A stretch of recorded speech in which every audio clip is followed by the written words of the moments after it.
주의 일을 새롭게 하소서. 2021년 희망찬 새해가 밝았습니다. 90주년을 맞이하는 응암교회이기에 더욱 뜻깊은 해입니다. 더욱이 새 목사님을 모시기 위해 기도하면서 기다리는 여러분들 위해 하나님의 크신 은총이 함께 하셔서 새 일을 행하게 되시기를 예수님의 이름으로 축원합니다. 지난 한 해는 너무 힘들고 어려웠습니다. 코로나19로 현장 예배가 막혔습니다. 한국 전쟁 중에도 막히지 않았던 교회가 닫히게 되고 정말 초유의 사태가 일어났습니다. 그런 속에서도 온라인을 통해 예배를 드릴 수 있게 하신 하나님께 감사를 드립니다. 응암교회는 엎친 데 덮친 격으로 담임 목사가 떠나고 교인들이 흩어지는 아픔까지 겪었습니다. 그러나 비온 뒤에 땅이 굳어지고 폭풍 뒤에 평온함이 찾아오는 것 같이 하나님께서 반드시 교회를 회복해 하시고 옛날의 영광을 되찾게 하실 줄로 믿습니다. 성령이 하나 되게 하심을 힘쓰시기 바랍니다. 더욱 기도하셔서 새로 주실 축복을 기대하시기 바랍니다. 그런 의미에서 주의 일을 새롭게 하소서라는 표를 당회에서 정하고 새 출발을 다짐하는 것은 매우 바람직한 일이라 하겠습니다. 그래서 그 표에 맞추어 오늘 설교를 준비했습니다. 어떤 남편이 아내를 따라서 교회에 처음 나왔습니다. 그런데 도무지 뭔 말을 하는지 용어들이 낯설고 생경해서 잠을 잘까 이제 눈을 감고 자세를 편하게 취하고 있는데 성경 설교 시간이 되어 성경을 읽는데 호박국 몇 장 이런 말씀을 하는 겁니다. 귀가 번쩍 뜨였습니다. 아는 말이 처음 나왔기 때문입니다. 야, 성경에 호박국 끓이는 비결이 있어서 우리 마누라가 호박국을 그렇게 새우젓 넣고 잘 찌개를 끓이는구나. 다 교회에서 가르쳤구나. 그래서 옆구리를 찌르면서 여보, 오늘 집에 가면 호박찌개 해줄 거야? 물었더니 아내의 대답이 걸작이었습니다. 나도 성경에 호박국이 있다는 말은 오늘 처음 들었는데, 그러면서 성경을 뒤적이다가 설교가 끝날 때까지 결국은 호박국을 찾지 못했다는 이야기가 있습니다. 우스개 이야기 같지만 하박국은 3장에 불과하고 성경 가운데 콕 박혀 있어서 찾기가 쉽지 않습니다. 그러나 주목할 만한 아주 몇 가지 특징을 가지고 있는데 구약의 도마라고 하는 별명을 가진 하박국 선지자는 하나님께 신앙적 의문을 가지고 끊임없이 질문합니다. 그러면 하나님께서 답변해 주시면 이해가 되지 않는 부분에 또 질문합니다. 하나님이 살아계신다면 어찌하여 악인이 의인을 삼킬 수 있습니까? 이렇게 거듭된 질문을 하다가 신앙의 의문이 벗겨지자 하나님의 크고 놀라운 은총을 찬송하는 내용으로 마무리를 짓고 있습니다. 하박국에는 성경 중에 가장 유명한 말씀이 2장 4절에 나옵니다. 시작. 보라, 그 마음은 교만하며 그 속에서 정직하지 못하나 의인은 그의 믿음으로 말미암아 살리라. 어디에서 많이 들은 것 같지요? 이 말씀은 사도 바울이 로마서 1장 17절에서 인용했고 마틴 루터가 이 말씀을 붙들고 종교개혁을 일으킨 말씀입니다. 그 다음에 하박국 2장 14절은 복음성가로 인해 유명해졌습니다. 다 같이 시작. 이는 물이 바다를 덮음같이 여호와의 영광을 인정하는 것이 세상에 가득함이니라.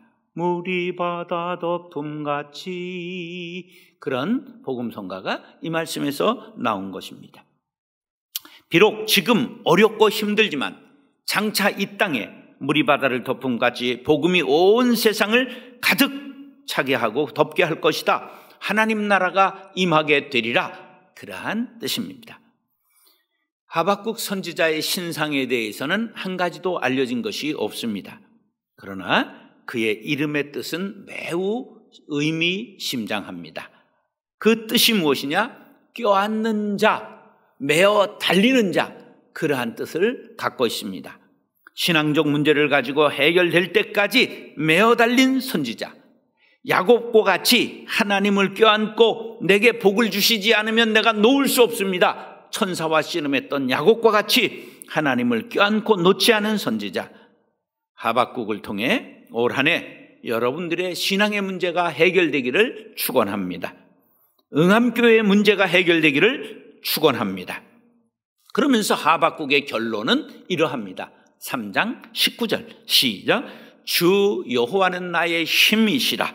나의 발을 사슴과 같게 하사 나를 나의 높은 곳으로 다니게 하시리로다. 이 노래는 지휘하는 사람을 위하여 내 수금에 맞춘 것이니라. 할렐루야. 사랑하는 응암교회 성도 여러분, 여러분들이 합심해서 주의 일을 새롭게 해달라고 기도하며 하나가 되어 나아갈 때 하박국의 결론처럼 사슴의 발과 같이 높은 길을 걷게 되는 성도님들과 응암교회가 될 수 있기를 예수님의 이름으로 축원합니다. 따라하시죠. 주의 일을 새롭게 하려면 주의 뜻을 깨달아야 합니다. 하박국 선지자는 불의한 자들이 득세하고 의인이 애매히 고난을 받는 상황 속에서 왜 하나님은 속히 공의로 심판하시지 않으시고 침묵하시는가 하나님께 항의하며 따지고 있습니다. 하박국 1장 2절로 4절 시작. 여호와여 내가 부르짖어도 주께서 듣지 아니하시니 어느 때까지니까? 내가 강포로 말미암아 외쳐도 주께서 구원하지 아니하시나이다. 어찌하여 내게 죄악을 보게 하시며 패역을 눈으로 보게 하시나이까? 겁탈과 강포가 내 앞에 있고 변론과 분쟁이 일어났나이다. 이러므로 불법이 해이하고 정의가 전혀 시행되지 못하오니 이는 악인이 의인을 에워쌌으므로 정의가 굽게 행하여짐이니이다. 어찌하여 어느 때까지입니까? 이렇게 하나님 앞에 항의하는데 하나님의 답변이 굉장히 의외입니다. 하박국 1장 6절 11절 시작. 보라 내가 사납고 성급한 백성 곧 땅이 넓은 곳으로 다니며 자기의 소유가 아닌 거처들을 점령하는 갈대아 사람을 일으켰나니 그들은 자기들의 힘을 자기들의 신으로 삼는 자들이라. 이에 바람같이 급히 몰아 지나치게 행하여 범죄하리라. 갈대아 사람이란 바벨론 제국을 이룬 족속을 뜻합니다. 그들이 아수르를 무너뜨리더니 애굽을 정복합니다. 그리고 오고 가는 길에 유다 왕국을 쳐들어옵니다. 그런데 놀라운 것은 이 갈대아 사람을 누가 보냈다고요? 내가 보냈다. 내가 갈대아 사람을 일으켰다. 그렇게 말씀합니다. 그러니까 하박국이 또 질문합니다. 하박국 1장 13절 17절 시작. 주께서는 눈이 정결하심으로 악을 참아보지 못하시며 패역을 참아보지 못하시거늘 어찌하여 거짓된 자들을 방관하시며 악인이 자기보다 의로운 삼키는데도 잠잠하시나이까? 그가 그물을 떨고는 계속하여 여러 나라를 무자비하게 멸망시키는 것이 옳으니까? 이에 대하여 하나님이 답변하셨습니다. 2장 3절 시작. 이 묵시는 정한 때가 있나니 그 종말이 속히 이르겠고 결코 거짓되지 아니하리라. 비록 더딜지라도 기다리라. 지체되지 않고 반드시 응하리라. 하나님께서 바벨론을 인생 채찍으로 사용하셔서 유다 백성을 징계하셨습니다. 그러나 3절 말씀대로 정한 때가 되면 남유다 왕국을 심판의 도구로 사용하신 바벨론 그들도 자기의 5가지 죄악으로 인하여 심판받게 될 것이다. 그 5가지 죄악에 대하여 5절로 20절에 무엇이라고 말하느냐면 첫째 탐욕의 죄, 두 번째 불의의 이익을 취한 죄, 세 번째 피 흘린 죄, 네 번째 비루하게 협박한 죄, 다섯 번째 우상을 숭배한 죄, 그것으로 인하여 심판을 반드시 받게 될 것이다 말씀하셨습니다. 그러면서 의인이 잠시 고난을 당하지만 결국에는 반드시 승리하게 된다고 하박국 2장 4절에 이와 같이 말씀합니다. 시작. 보라 그의 마음은 교만하며 그 속에서 정직하지 못하나 의인은 그의 믿음으로 말미암아 살리라. 할렐루야. 이렇게 되어서 하박국은 주의 뜻을 깨닫게 되었습니다. 자, 곰곰이 생각해 봅시다. 하박국이 어떻게 하다가 하나님의 뜻을 깨달았다고요? 하나님께 따져 물었기 때문입니다. 의문이 있고 궁금한 것을 하나님께 물었기 때문입니다. 공부 잘하는 사람은 질문을 잘합니다. 공부 잘하는 학생은 궁금한 것을 반드시 선생님께 묻습니다. 그러니까 이해가 되는 것이지요. 하나님께 따지고 묻는 것이 무엇입니까? 기도입니다. 근데 기도 중에서 이런 기도를 뭐라고 제가 이름을 붙였느냐 하면 종주목 기도라고 이름을 붙였습니다. 종주목된다 그러죠? 쥐어 지르며 을러대는 주먹을 종주목이라고 그럽니다. 가령 아이가 이거 컴퓨터 사주면 공부 잘하겠습니다. 컴퓨터를 사줬더니 게임만 하고 공부를 안 해서 성적이 떨어졌어요. 그러면 엄마가 뭐라고 그럽니까? 너 약속했잖아. 너 컴퓨터 뺏는다. 컴퓨터 끈다. 이렇게 얼르는 것, 이게 종주목된다 그렇게 말합니다. 그런데 바로 하박국이 하나님 이렇게 약속하지 않으셨습니까? 말씀의 근거를 들이대며 하나님께 항의하고 기도하고 있는 것입니다. 응암교회 성도 여러분, 하나님의 뜻을 깨달아야 여러분의 응암교회가 새롭게 거듭날 수 있습니다. 왜 우리 교회에 환난과 시련을 주셨습니까? 묻고 기도하시기 바랍니다. 바벨론을 사람 막대기로 들어 유다를 징계하신 하나님의 뜻을 하박국은 묻고 또 물었습니다. 그리고 마침내 응답을 받습니다. 하나님이 자기 백성을 징계할 때는 반드시 목적이 있습니다. 회개를 통한 구원을 하시려는 것이 하나님의 목적입니다. 하나님은 자신이 택한 백성이 범죄하면 불의한 자를 들어서라도 징계하십니다. 하나님의 자기 백성에 대한 징계는 반드시 멸망시키기 위한 것이 아니라 회개하고 돌아오게 하기 위함입니다. 회개하고 돌이키면 용서하시고 회복시키십니다. 하나님의 백성이여 자녀되는 응암교회 성도 여러분, 환난 당했다고 낙심하지 마시고 응암교회를 연단하셔서 정금되게 하시려는 뜻이 있음을 깨달으시기 바랍니다. 지금까지 우리 교회가 부족한 것이 무엇이었는가를 돌이켜보고 회개하시기 바랍니다. 그러면 반드시 회복해야 하시는 하나님의 은총이 임하게 될 줄로 믿습니다. 예레미야 애가 3장 33절 시작. 주께서 인생으로 고생하게 하시며 근심하게 하심은 본심이 아니시로다. 하나님은 우리를 어렵게 하는 게 본심이 아니세요. 우리를 새롭게 하시려고 우리에게 어려움을 주신 것입니다. 고린도후서 4장 17절 시작. 우리가 잠시 받는 환난에 경한 것이 지극히 크고 영원한 영광에 중한 것을 우리에게 이루게 하려 함이니. 교회가 환난당한 것이 누구누구 때문이다, 누구를 탓하고 원망하는 것은 신앙인의 태도가 아닙니다. 내 탓입니다. 내 탓입니다. 내가 기도하지 않았기 때문입니다. 회개하며 기도하면 반드시 회복시켜 주시고 이전보다 더 좋은 교회, 더 아름다운 교회로 세워주실 줄로 믿습니다. 주의 뜻을 깨닫고 새 일을 행하는 응암교회와 성도님들 될 수 있기를 예수님의 이름으로 축원합니다.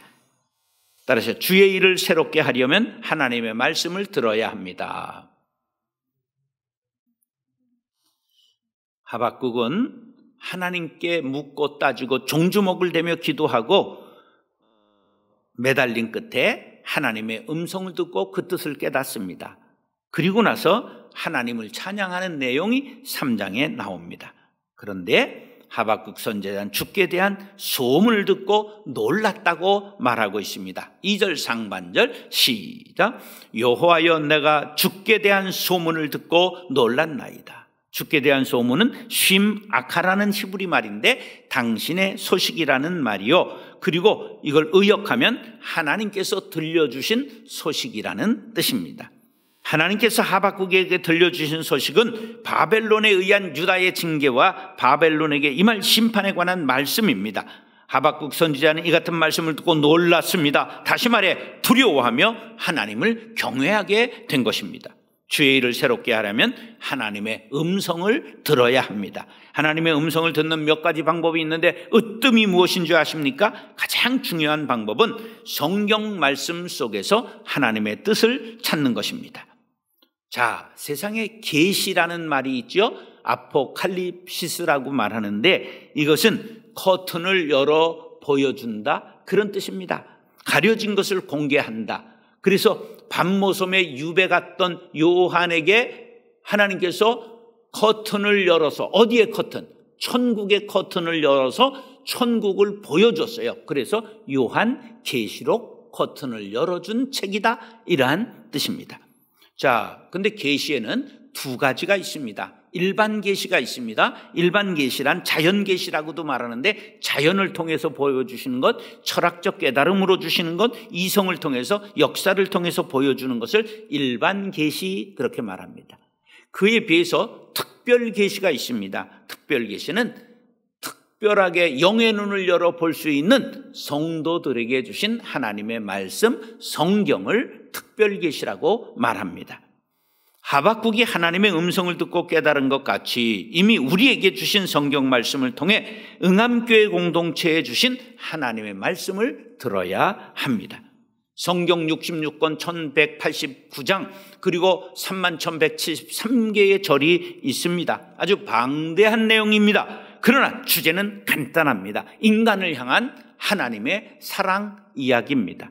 인간을 만드신 하나님이 인간들이 범죄했으나 사랑하셨기에 독생자를 대신 속죄양으로 희생제물로 내어주시고 십자가에서 피를 흘려 죽이심으로 그 피를 믿는 자마다 구원받고 용서받고 온전히 천국 백성 되게 하는 사랑의 이야기입니다. 그래서 성경 제1의 원리는 사랑이라고 제가 첫 번째 말씀을 와서 전했습니다. 그런데 이 큰 사랑을 받고도 사랑하지 못하고 싸우고 다투고 갈등하는 것이 인간이요, 땅 위에 있는 교회들입니다. 왜 교회가 다투고 갈등할까요? 길을 잃었기 때문입니다. 길을 잃었다는 것은 사명을 잃었다는 것입니다. 교회의 사명이 무엇입니까? 성경에 분명하게 말씀하고 있습니다. 마태복음 28장 18절로 20절 시작. 예수께서 나와 말씀하여 이르시되 하늘과 땅의 모든 권세를 내게 주셨으니 그러므로 너희는 가서 모든 민족을 제자로 삼아 아버지와 아들과 성령의 이름으로 세례를 베풀고 내가 너희에게 분부한 모든 것을 가르쳐 지키게 하라. 볼지어다 내가 세상 끝날까지 너희와 항상 함께 있으리라 하시니라. 하늘과 땅의 권세를 하나님께로 받은 예수님께서 우리들에게 하늘과 땅의 권세를 주시면서 가라, 모든 민족으로 제자를 삼아라, 세례를 베풀어라, 가르쳐 지키게 하라 명령하셨습니다. 이 명령을 지상 최대의 명령이라고도 하고 지상 대명령이라고도 합니다. 가장 중요한 명령, 바로 The Great Commission, 마태복음 28장 18절로 20절에 분명하게 기록되어 있습니다. 그런데 이 시대 대부분의 교회들이 이 명령을 따르지 않습니다. 건물을 크게 짓는 것, 사람을 채우는 것, 안정시구적으로 가는 것, 가라고 말씀하셨는데 가지 않았습니다. 모든 민족으로 제자 삼으라 했는데 교회 안에 들어온 사람으로만 제자를 삼으려고 했습니다. 세례를 베풀고 가르쳐 지키고 행하라고 강조했는데 행함을 뒤돌아 행하지 않고 교회 안에서 일하는 것만 장려하고 칭찬하는데 그쳤습니다. 우리는 하나님의 말씀을 들어야 합니다. 그리고 새롭게 일어나 새 일을 행하고 주의 일을 행해야 합니다. 예수님은 쌓아라, 채워라, 나 그렇게 말씀하지 않았습니다. 나누어라, 주어라, 베풀어라 말씀하셨습니다. 선교하는 교회, 교회를 개척하는 교회, 주다가 망할 만큼 나누고 봉사하고 섬기는 교회가 되어야 합니다. 건물이 크고 웅장하고 아름다운 것, 그것은 곧 낡고 허물어지고 통통 비게 마련입니다. 그러나 사람을 기르고 복음을 전하고 선교하고 봉사하는 것은 남는 일입니다. 왜? 남에게 준 것만 하나님께서 기억하시기 때문입니다. 응암교회 형제자매 여러분, 하나님의 말씀을 듣고 주의 일을 새롭게 하시기를 원하십니까? 지상 대명령을 실천하여 하나님께 영광 돌리고 세상에서도 칭찬받고 모든 교회들의 표상이 되는 교회를 이루게 되시기를 예수님의 이름으로 축원합니다. 따라하시죠.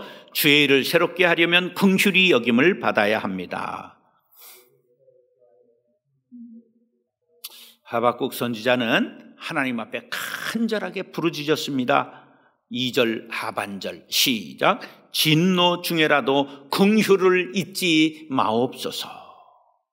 긍휼이라는 뜻은 참 깊은 의미를 가지고 있습니다. 우리 사전의 뜻을 보면 불쌍히 여길 긍, 도와줄 휼자를 씁니다. 불쌍하고 가엾게 여겨서 도와준다, 그런 뜻입니다. 근데 히브리어는 라함 그렇게 말하는데 레케메라고 하는 말에서 유래했습니다. 레켐이 뭐냐? 자궁이요, 태를 뜻하는 것입니다. 하박국 선지자는 하나님이 진노 중에 바벨론을 들어 유다 백성들을 징계할 때 부디 어미가 자궁의 자식을 품고 보호하듯 품어주시는 구원의 은총을 우리들에게 베풀어 주옵소서 간청하고 있는 것입니다. 주의 일을 행하는 새 사람, 새로운 응암교회가 되려면 긍휼히 여기시는 하나님의 은총을 받아야만 합니다. 예수님께서 긍휼에 관해 말씀하신 팔복의 말씀을 생각해 봅시다. 마태복음 5장 7절 시작. 긍휼히 여기는 자는 복이 있나니 그들이 긍휼히 여김을 받을 것임이요.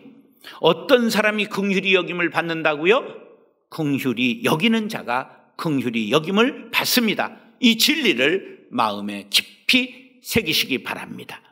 교회의 갈등 과정에서 발생했던 미움과 원망과 적대시했던 모든 사람들에 대해 긍휼한 마음을 달라고 기도하시기 바랍니다. 그렇지 않고는 긍휼히 여기시는 하나님의 은총을 받을 수 없습니다. 긍휼히 여기는 자만이 긍휼히 여김을 받는다고 예수님이 말씀하셨기 때문입니다. 주의 일을 새롭게 하려면 이전에 잘못된 관행과 옛 행실을 다 벗어버리라고 사도 바울은 말했습니다. 에베소서 4장 22절로 24절 시작. 너희는 유혹의 욕심을 따라 썩어져가는 구습을 따르는 옛사람을 벗어버리고 오직 너희의 심령이 새롭게 되어 하나님을 따라 의와 진리의 거룩함으로 지으심을 받은 새 사람을 입으라. 여러분, 벗어야 입을 수 있는 이치를 알아야 합니다. 이것은 옷에만 해당되는 것이 아닙니다. 옛사람을 벗어버려야 새 사람을 입을 수 있습니다. 옛사람은 구습을 따르는 사람을 말합니다. 구습을 따르는 사람은 썩어 죽습니다. 내가 무엇을 잘못했기에 옛사람을 벗어 나 때문에 교회가 여기까지 온 것이 아니냐, 그런 생각 자체가 썩어져가는 구습을 따르는 옛사람의 모습입니다. 뱀은 허물을 벗어야 살 수 있습니다. 신앙인은 옛사람을 벗어버려야 새 사람이 되고 심령이 새롭게 되고 성령의 사람이 될 수 있습니다. 이렇게 옛사람을 벗어버리는 것 무척 어려운 일입니다. 어미가 자궁에 10달 아기를 품는 것 같이 무척 버거운 일입니다. 그런 고통을 견딜 때 새 생명이 탄생하는 것처럼 옛사람을 벗어버리는 고통을 통과해야 신령한 사람, 새 사람이 될 수가 있습니다. 사도 바울은 고린도후서 5장 17절에서 또 이렇게 말씀합니다. 시작. 그런즉 누구든지 그리스도 안에 있으면 새로운 피조물이라. 이전 것은 지나갔으니 보라 새 것이 되었도다. 이전 것을 버려야 새 사람이 될 수 있습니다. 여러분들의 이전 것이 무엇입니까? 혈기, 명예, 자기중심, 이름, 석자, 알량한 자존심, 신앙 경력, 사회적 지위 등등 다 내려놓을 때 긍휼히 여기시는 하나님의 은총을 덧입게 될 줄로 믿습니다. 그런 사람에 의해 교회는 수년 내에 다시 부흥을 맛보게 될 것입니다. 2절 중반절 시작. 여호와여 주는 주의 일을 이 수년 내에 부흥하게 하옵소서. 이 수년 내에 나타내 시옵소서. 수년 내에 반복하고 있는 것은 강조하고 있는 것이요, 간절히 기도하는 것이요, 간절한 소망을 담고 있는 것입니다. 사랑하는 응암교회 성도 여러분, 여러분들이 간절히 몸된 교회가 부흥하기를 소원하시면 아멘 하시기 바랍니다. 그러기 위해서는 하나님의 긍휼히 여기심을 받아야 합니다. 하나님께 긍휼히 여김을 받으려면 다른 사람을 긍휼히 여겨야 합니다. 주의 일을 새롭게 하려면 옛사람을 벗어버려야 합니다. 이전 것을 버려야 합니다. 그래야 새 사람이 되고 새로운 교회가 될 수 있습니다. 하나님의 말씀을 듣고 행하고 주의 뜻을 깨달아 새 일을 행하는 응암교회와 성도 여러분들이 될 수 있기를 예수님의 이름으로 축원합니다. 따라서 주의 일을 새롭게 하소서. 주의 뜻을 깨달아야 합니다. 하나님의 말씀을 들어야 합니다. 긍휼히 여김을 받아야 합니다.